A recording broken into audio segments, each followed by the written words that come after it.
Engineered Math Random Solve Problem number 12. Solve for x in the equation cube root of x squared plus 4x plus 4 equals x plus 2. So this is a radical equation kasi may cube root tayo.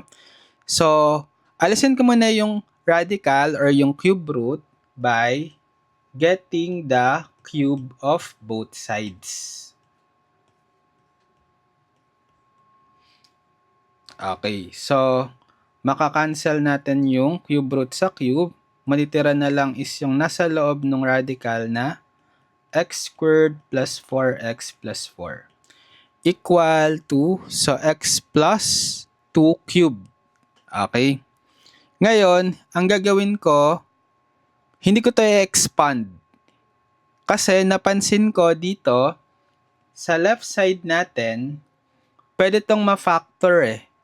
Perfect square trinomial to. Diba factorable siya as x plus 2 square, right? Kapag in-expand mo tong x plus 2 square, it is equal to x squared plus 4x plus 4 equal to x plus 2 cube.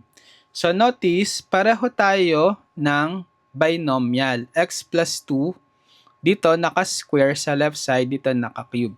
So ang gagawin ko, gagather ko sila sa isang side ng equation. So, itatranspose ko itong x plus 2 cube sa left side.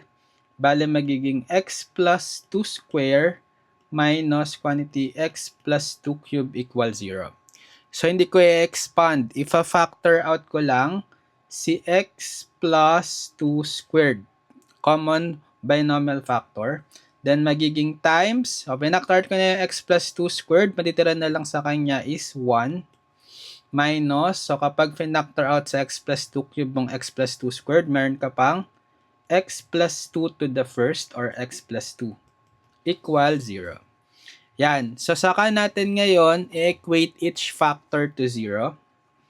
So, x plus 2 squared is equal to 0. And 1 minus x plus 2 is equal to 0. So, itong x plus 2 square, it means repeated roots lang to na bale, alisin mo na lang yung square or get the square root of both sides, so x plus 2. Pero it means dalawang root siya na pag sinolve natin tong x plus equals 0, x is negative 2. So, repeated roots na negative 2. Dalawang beses. So, isang possible solution. Then, ito naman, solve for x. So, distribute ko muna yung negative x. So, 1 minus x minus 2 is equal to 0. So, 1 minus 2 is negative 1 minus x equals 0. Transpose yung negative 1 dito sa kanan. Negative x is equal to positive 1.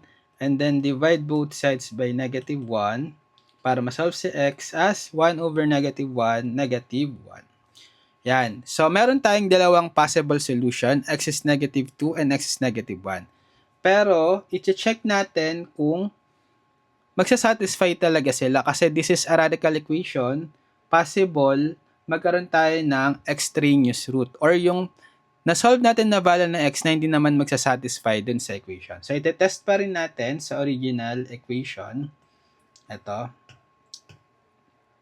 So, checking natin for x is equal to negative 2, bale, cube root of negative 2 square plus 4 times negative 2 plus 4 is equal to negative 2 plus 2. Yan. So, cube root of negative 2 square is 4 plus 4 times negative 2, negative 8 plus 4. Negative 2 plus 2 is 0. Yan. So, cube root of 4 minus 8 plus 4, that's cube root of 0 or 0, right? So, therefore, nagsasatisfy yung x is negative 2. For x is negative 1 naman, so, substitute natin yung negative 1 sa x. So, cube root of negative 1 square plus 4 times negative 1 plus 4 equal to negative 1 plus 2. And so, cube root of negative 1 square is 1 plus 4 times negative 1, negative 4 plus 4, equal to negative 1 plus 2 is 1. So, cube root ng 1 minus 4 plus 4, cancel si 4. So, cube root ng 1 na lang, equal to 1. Yes, cube root ng 1 is 1, equal to 1. So, therefore, yes, nag-satisfy din yung solution na x is negative 1. So, therefore, the roots are x is negative 2 and x is negative 1.